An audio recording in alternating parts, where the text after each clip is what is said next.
उत्तर प्रदेश के एक छोटे से गांव रहीमपुर में जुबैदा बीवी अपने इकलौते बेटे आरिफ के साथ रहती थी। उनका जीवन सादा था लेकिन ईमान से भरपूर। सुबह की अजान होते ही जुबैदा उठ जाती, वुजू करके फज्र की नमाज अदा करती और फिर कुरान की तिलावत करती। उनका बेटा आरिफ भी एक फर्माबरदार बेटा था, माँ की हर बात मानने वाला, नमाज का पाबंद और हमेशा इंशा अल्लाह कहने वाला। जुबैदा के पति का इंतकाल आरिफ के बचपन में ही हो गया था। तब से माँ बेटे ने एक दूसरे में ही पूरी दुनिया देख ली थी। जुबैदा ने सिलाई करके और घरों में खाना बनाकर जैसे तैसे बेटे की पढ़ाई पूरी करवाई। आरिफ अब एक छोटी प्राइवेट कंपनी में नौकरी करता था और दोनों मिलकर बहुत सादगी से जीवन बसर कर रहे थे। एक दिन आरिफ को दफ्तर से लौटते वक्त बहुत तेज बुखार हो गया। 2 दिन में ही उसका पूरा बदन थक गया, खाना पीना बंद और वजन गिरने लगा।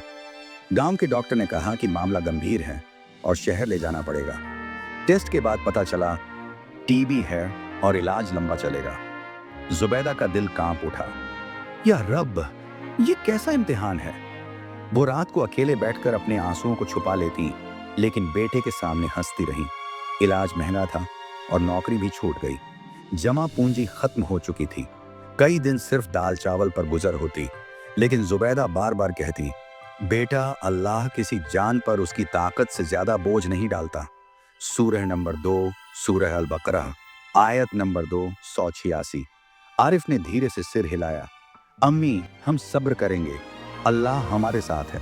अब दोनों माँ बेटा दिन रात एक छोटे से कमरे में बीमारियों और तंगी से जूझते रहे। जुबैदा बीवी ने फिर से सिलाई शुरू की, लेकिन आंखें कमजोर हो चली थीं। कई बार सुई में धागा तक न डाल पाती। आरिफ का इलाज भी अधूरा रह जाता। एक रात आरिफ ने अम्मी को देखा। वो तहज्जुद की नमाज अदा कर रही थी। उनकी आंखों से आंसू बह रहे थे, हाथ उठे हुए थे। या रब, तू रहमान है, रहीम है, मेरे बेटे को शिफा दे दे, तू ही मेरा सहारा है। उस रात आरिफ की आंखों में भी पानी था। उसने महसूस किया कि माँ की दुआ में कितनी ताकत होती है। अगले दिन आरिफ ने अपनी डायरी में लिखा, वो जो अपने बंदों से 70 माहों से ज्यादा मोहब्बत करता है, क्या वो हमें छोड़ सकता है। कुछ हफ्तों बाद गांव में एक इस्लामी एनजीओ का कैंप लगा, जो गरीब मरीजों की मुफ्त जांच और दवाइयों का इंतजाम कर रहा था। एक पड़ोसी ने जुबैदा बीवी को बताया। वो आरिफ को वहां ले गई।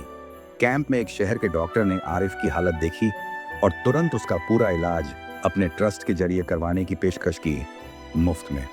बहन जी, डॉक्टर ने कहा, आपका बेटा मेहनती और समझदार है, हम इसे ठीक करेंगे इंशाअल्लाह। उस दिन जुबैदा की आंखों में फिर से उम्मीद की चमक लौटी।